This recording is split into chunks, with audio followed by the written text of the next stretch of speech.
ಬ್ರಹ್ಮಾಂಡದ ಬಗ್ಗೆ ತಿಳಿಸಿಕೊಡಿ ಗುರುಜಿ. ಖಂಡಿತವಾಗ್ಲಪ್ಪ, ಇದೆಲ್ಲ ದೊಡ್ಡ ದೊಡ್ಡ ಪ್ರಶ್ನೆ. ಆದರೂ ನೀನು ಪ್ರಶ್ನೆ ಕೇಳಿದ್ಯಾ. ಬ್ರಹ್ಮಾಂಡ ಅಂದ್ರೆ ಏನು ಅಂತಂದ್ರೆ ಪೂರ್ಣ ಪ್ರಮಾಣವಾಗಿ ಹೇಳೋದಿಲ್ಲ, ಸಾರಾಂಶ ಮಾತ್ರ ಹೇಳ್ತೀನಿ.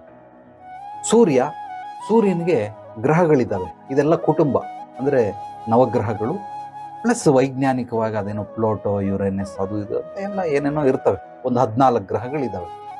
ಇನ್ನೂ ಹುಡುಕಾಡ್ತಾ ಇದ್ರೆ ಇನ್ನೊಂದು 2 ಸಿಗ್ತವೆ, ಇನ್ನೂ ಸಿಗ್ತಾನೆ ಇರ್ತವೆ.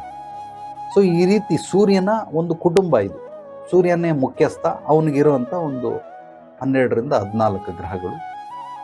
ಇದು ಒಂದು ಮನೆ ಅಂತ ಅನ್ಕೊಳ್ಳಿ. ಅಂದರೆ ಯಾರು ಪ್ರಶ್ನೆ ಕೇಳಿದಿರ ಬ್ರಹ್ಮಾಂಡ ಅದ್ರ ಬಗ್ಗೆ ತಿಳಿಸಿ ಅಂತ, ನೀನು, ನಿಮ್ಮ ಅಪ್ಪ ಅಮ್ಮನಿಗೆ ಎಷ್ಟು ಜನ ಮಕ್ಕಳಿದ್ದೀರ, ಗಂಡು ಮಕ್ಕಳಿದ್ರೆ ಸೊಸೆ ಮಗ ಸೊಸೆಗೆ ಹುಟ್ಟಿದಂಥ ಮಕ್ಕಳು, ಹೆಣ್ಣು ಮಕ್ಕಳಿದ್ರೆ ಮಗಳು, ಅಳಿಯ, ಈ ಸೊಸೆ, ಇದೆಲ್ಲ ಒಂದು ಕುಟುಂಬ.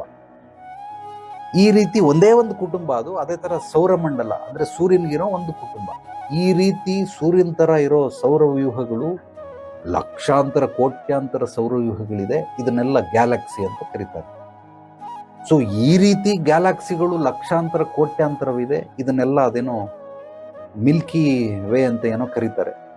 ಸೊ ಅದೆಲ್ಲ ಆ ರೀತಿ ಲಕ್ಷಾಂತರ ಕೋಟ್ಯಾಂತರ ಇರೋದನ್ನೆಲ್ಲ ಒಂದು ಬ್ರಹ್ಮಾಂಡದ ಒಂದು ಅಂಶ ಅಂತ ಕರೀತಾರೆ. ಆ ರೀತಿ ಲಕ್ಷ ಕೋಟಿಗಳು, ಅದನ್ನ ಇಮ್ಯಾಜಿನ್ ಮಾಡ್ಕೊಳ್ಳೋಕ್ಕೂ ಆಗಲ್ಲ ನಮಗೆ. ಇದನ್ನೆಲ್ಲ ಸೇರಿ ಬ್ರಹ್ಮಾಂಡ ಅಂತ ಕರೀತಾರೆ ಅಷ್ಟೇ.